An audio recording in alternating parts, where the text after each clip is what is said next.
Hello and welcome back to lesson 5 from our unit on graphing quadratics. This is another lesson where we're not actually going to be doing a lot of graphing, but as we mentioned, if you watched the previous video, this lesson is going to be mostly about using algebra to convert the standard form to the vertex form. So as we saw in the previous video, the standard form is pretty useless. It does give us the y value. It does have the a value. It does give us the y-intercept, and it has the a value present, so we can know whether the parabola opens up or down. But really, to graph it, it's very difficult to graph a standard function. It's very difficult to graph a parabola in the standard form unless you're given the axis of symmetry or unless you know the vertex somehow. And because of this, it's much more useful to have a quadratic function in the vertex form, which is why we are going to learn how to convert quadratic equation. I sometimes say function. Function is just like the grade 11 terminology for a quadratic equation. What I mean by function for now just means an equation, right? So we're going to learn how to convert, a quadratic equation from the standard form, which is like this, to the vertex form. And the vertex form, we'll remember way back from our lesson on the vertex form, was like this. I might have said I feel like I said factored form somewhere in the middle there. We haven't done factored form yet. We'll get to that maybe in this unit, maybe in another unit, but this is the vertex form. So from standard form, we want to get to vertex form. And so really, we're going to talk about how we do that. Okay. So we'll fill in some stuff here. Quadratic relations are in expanded or standard form are ax squared plus bx plus c. Can also be written in vertex form ax minus h squared plus k. Of course, y equals both these things. The procedure is called completing the square. Now, we'll note that the a values here are the same, but the b and the c value there's no b and c here. It's h and k, right? So those are different. This is basically, we're going to be talking about how to complete the square. Now, the theory behind why we do this procedure is kind of complicated and realistically not something you need to know when you're in grade 10. We don't even talk about it in grade 11. We kind of mention it, but it's not really required. All you need to know is we need to make sure that we are understanding how to do this. And I'll kind of talk about why we're doing these things, but not too much. So we're gonna, again, the easiest way to complete the square is to practice, and practice.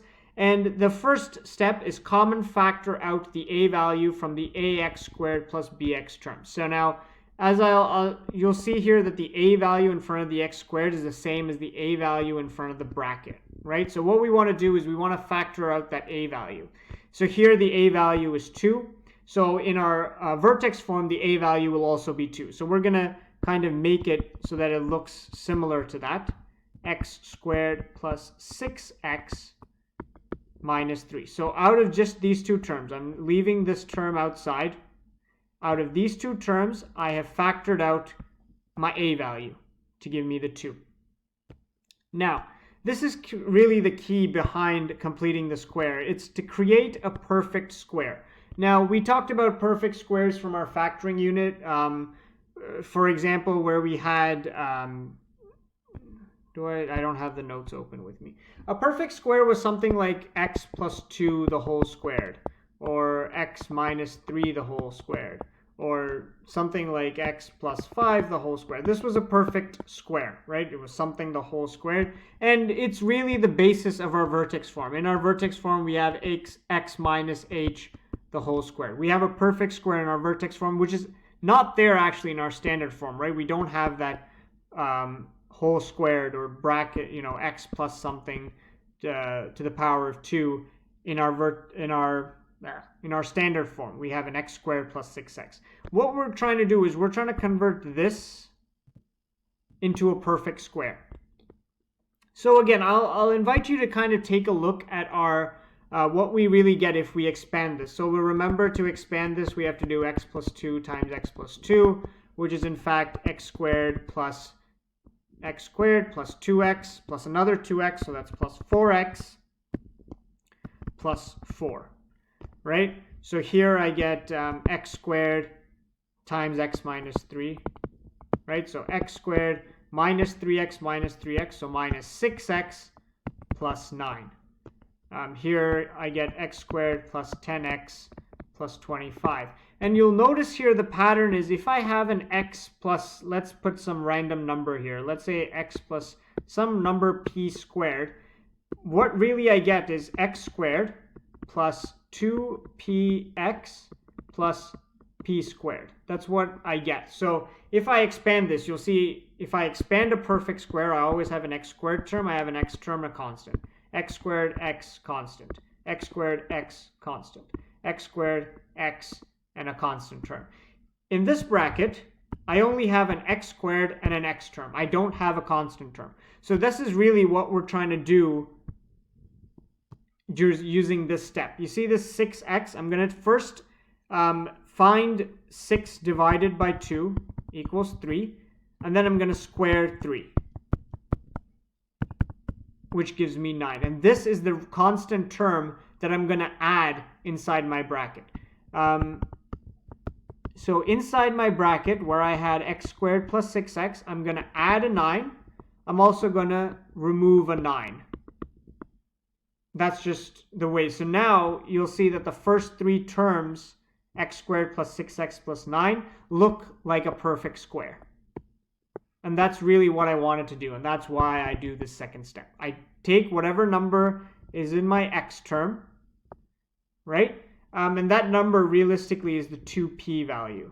So I divide that by 2 to get my p value, and then I square that, and I'm basically adding p squared. So that's what I did over here. I do have this extra minus 9, and of course the minus 9 came from the fact that I can't just add a 9 randomly. I have to add and then subtract a 9, right? So I can't just add a 9. I have to do a plus 9. I also have to do a minus 9.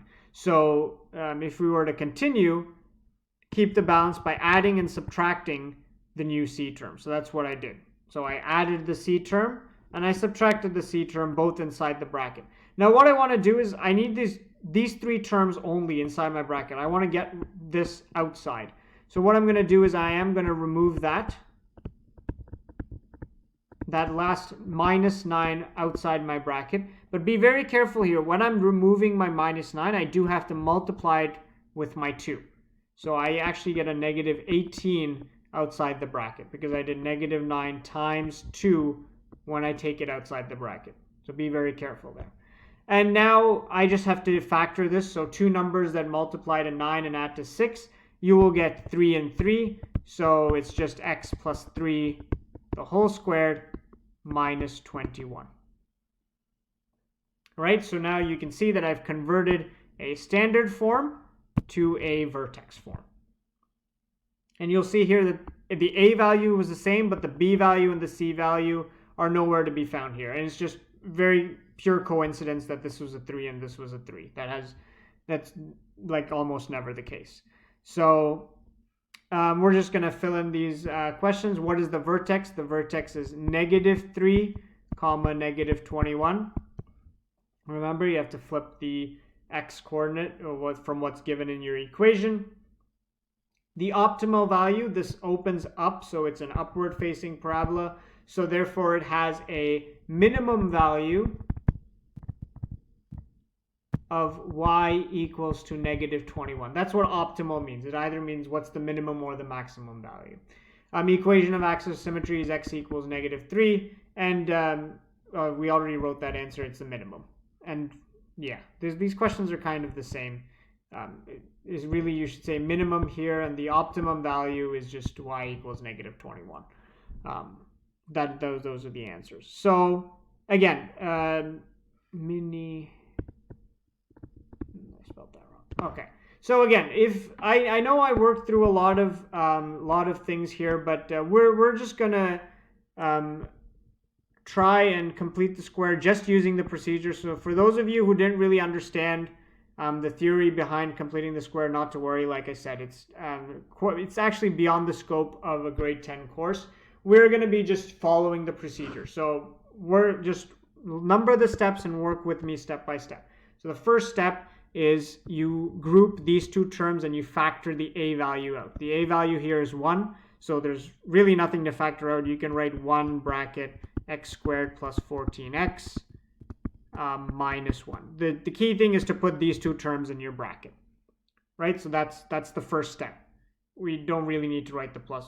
This 1 here is optional. You don't have to write that. And then I'm going to do my second step is to find my magic number. What is my magic number? I take this b value, whatever value I had in front of my x, I do 14 divided by 2 the whole squared. That's just, you have to know to do that. And again, 14 divided by 2 is 7. 7 squared is 49. All right, now that I've found my magic value, the third step is inside the bracket. So I'm going to remove that 1. I'm just going to put x squared plus 14x. Inside the bracket, I'm going to add 49 and I'm going to subtract 49. All inside the bracket. Minus 1 still remains outside the bracket. And step 4 is I take this negative 49 outside the bracket, just to subtract it. So inside my bracket, I'm left with x squared plus 14x plus 49 minus 49 minus 1. And then I just factor this fully. And if you've done this correctly, you should get the same number. So two numbers that multiply to 49 and add to 14, 7 and 7. So this is x plus 7, the whole squared, minus 50, minus 49 minus 1. And now I have my vertex form. My vertex is negative 7 comma negative 50. And you should, it's not asked for the remaining pieces of information, but you should be able to tell that this opens up. The minimum, it has a minimum. The optimum value is y equals negative 50. Axis of symmetry is x equals to negative 7. All that information you should know how to get from here. Just because it's not asked, don't ignore it. You can think in your head what those values might be. Okay, let's do this again. Step 1, factor the first two terms. Group the first two terms and factor out the a value. So I'm going to factor out the a value. In this case, it was a 3. I'm left with x squared minus 4x and leave this c term outside the bracket. Step 2, find my magic number. Whatever this value is, negative 4, divide by 2, take the square. Negative 2 squared is 4. I have my magic number. Step 3, add and subtract the magic number inside the bracket. X squared minus 4x plus 4 minus 4 plus 8. Step 4, remove my subtracted magic number outside the bracket by multiplying with my a value. So inside the bracket, I'm left with my first 3 terms, all these guys, and this negative 4, outside the bracket, it becomes negative 12 because I have multiplied it with the 3. Be very careful there. Step 5, I am going to factor this. Two numbers that multiply to positive 4, add to negative 4, negative 2 and negative 2. So this is just x minus 2 squared minus 4. So my vertex is, of course, positive 2. Remember, I have to flip this, comma negative 4. Axis of symmetry, x equals 2. This it opens up, so there's a minimum value. It has a minimum. Optimum value is y equals negative 4. So hopefully we see how to complete the square here. We're going to do some more practice where it's not that... are these easy? Well, not that easy. These are slightly more difficult because of the involvement of fractions. Again, I say difficult in the sense that it's really not...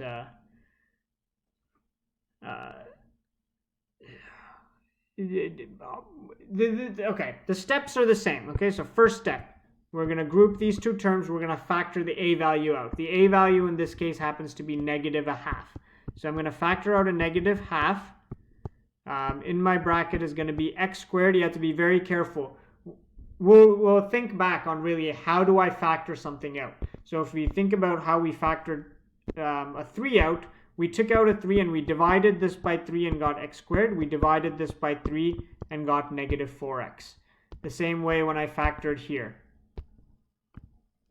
This was 2x squared. So I factored out a 2, which means I divided this term by 2, which gave me x squared. I divided this term by 2, which gave me a 6. So here, since I'm factoring out a half, I divided this by -1/2 to give me x squared. I also have to do 5x divided by -1/2, which is 5x times -2/1, right? To divide a fraction, you have to multiply the reciprocal, or you flip the fraction, which is actually -10x. So that's what I'm going to get over here.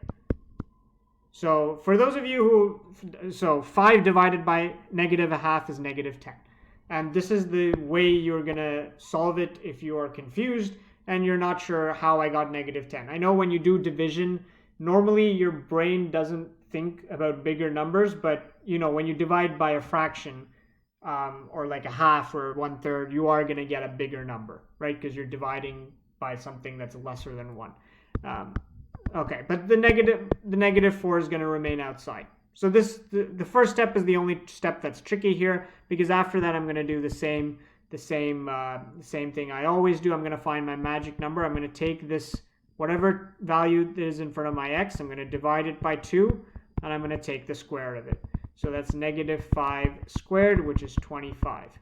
My magic number is 25. I'm going to add and subtract my special number, or my magic number, inside the bracket. So -1/2 x squared minus 10x, add 25, subtract 25, -4 remains. Step 4, whatever I have subtracted, I'm going to take outside the bracket after multiplying with my a value. So -1/2 inside the bracket remains the first 3 terms. Outside the bracket, -25 times -1/2 is +25/2 minus 4. I'm going to write 4/1 because I know in my next step I'm going to have to find a common denominator here. And step 5 is I'm going to complete the square, or factor this properly. So 2 numbers that multiply to 25 add to -10 are -5. And hopefully you'll see that in all the cases here, for example, the number that I'm getting, the -2, is really the same number as after I've divided it by 2, right? +7 +7. Here we got -5 -5. So there is a link that you'll see there, but you don't really have to think about it, especially if you're not writing that and doing this in one step. You can just factor this. It's not that hard because you will always get a perfect square if you've done this correctly. And this is 25 minus 8, which is, I think, +17/2. And so my vertex in this case, I've completed. This is my vertex form. My vertex is +5, 17/2. And of course, you should be able to find axis of symmetry. This opens down with a vertical compression of 1/2. And yeah, things like that you should be able to tell by looking at the vertex form. All right, so all right, let's try the last one. Again, first step, group these 2 terms, the first 2 terms, and you're going to factor out the a value. So by factoring out an a value, I'm going to factor out the -3, and I'm going to do this term divided by -3, which means it's an x squared, and the second term divided by -3, which leaves me with +3x. The -25 remains outside. All right, now let's be careful here, because this is the first step. My second step is, as always, to find my magic number. I take whatever this is, 3, divide by 2, take the whole squared. 3/2 is just 3/2. There's nothing you can do about that. And 3/2 the whole squared is actually 3 squared divided by 2 squared, which is 9/4. So this is my magic number. And you'll see why this is a bit more complicated because my magic number happens to be a fraction. But realistically, that shouldn't affect anything that you do. You're going to add and subtract the magic number inside the bracket. X squared plus 3x plus 9 over 4 minus 9 over 4. Minus 25. I'm going to take the subtracted term outside my bracket after I multiply with my a value. So step 4 becomes y equals negative 3x squared plus 3x plus 9 over 4. That remains the same. And I've taken this outside, so minus 9 over 4 times negative 3 is plus 27 over 4. I should point out that hopefully we'll see that this negative 9, if I factored out a negative 3, it became a positive 3. That's how it became positive. Be careful about that, the signs, especially when you're factoring out a negative number, right? So we want to be careful there. Minus 25. And now, again, I know I have to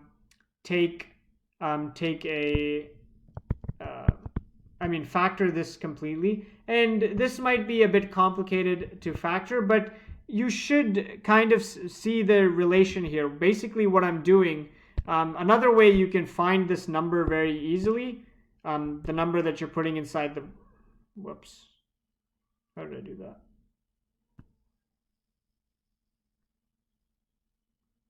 I just messed it up even more. Can I undo this? No. What happened? My bad. My computer. Okay, whatever. We'll go back to this question.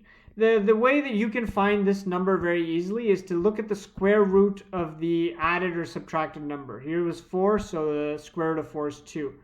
49, so the number inside the bracket was a 7. And the same way before this messed up, really the answer we got was here, right? Negative half x minus 5 squared plus 17 over 2. And we added and subtracted a 25. So again, you take the square root of 25, you get 5. So here, the number that you're looking for is actually 3 over 2.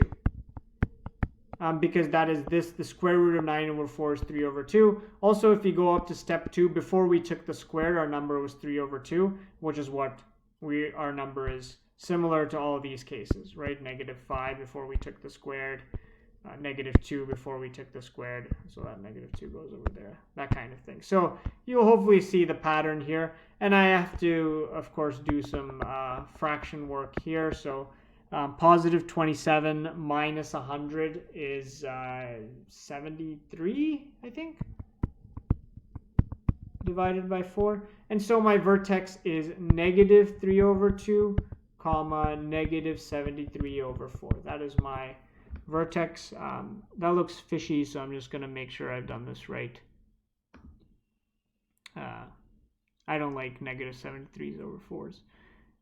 So yeah, it looks like that is that was fine, so nothing to worry about. Right, so that was that. And we'll do one last question before I leave you for today. I have already looked over the homework. There's nothing that's too complicated that I see there. So again, you should be able to do all those questions. And it's very important to practice completing the square, just because it is a bit confusing at first. But once you get the hang of it and you keep following the steps, okay, first step, factor out the a value. Here, don't be careful. The a value is negative 1, so I'm going to factor that out. So divide this by negative 1, I get x squared. Divide this by negative 1, I get positive 6x. And the minus 5 I'm going to put outside the bracket. Second step, find my magic number. Take the x coefficient, which is 6, divide by 2 the whole squared, which is 3 squared, which is 9. Third step, add and subtract this magic number inside the bracket. So plus 9 minus 9. Fourth step, remove the subtracted number outside the bracket by multiplying with the a value. So the a value and the first three terms stay the same. The last one goes outside to become plus 9, because minus 9 times minus 1 is positive 9, minus 5. And my last step is just complete the factoring here and complete this calculation. The two numbers that multiply to 9 add to 6 are 3 and 3, so this is x plus 3 squared. We can also get this 3 from taking the square root of 9, or from the plus 3 that's over here. Plus 9 minus 5 is plus 4, and I have my vertex form. So vertex here is negative 3, comma 4. So it opens down with that as my vertex. So this is a rough sketch of my graph. Negative 3, 4 is over here. And my step values should be 1, 3, and 5, but instead I'm going to multiply them by my a value, which is negative 1. So this is negative 1, negative 3, negative 5, which is again just the same number, but since the a value is negative 1, I'm going down. Right, so negative 1 on both sides. The next step is 1, 2, 3, negative 3. And the next step is 1, 2, 3, 4, 5. Right there. So plot my graph. Label, don't forget your axis of symmetry. X equals negative 3. Vertex negative 3, comma 4. And my graph is, you can write either form. I'm going to write the standard form because that's in the question. And I've labeled my graph, and that's the complete version of this graph. So as you'll see, again, not that difficult. You can get a bit tricky if there's like fractions involved, but realistically, very simple steps. Just have to remember how to do this.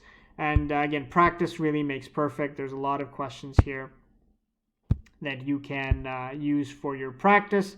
And we will get to factored form. There's 2 steps for that. What is this? Oh, this is just a summary sheet to review. Yeah, so there's only 2 more lessons really, I think. Just talking about factored form.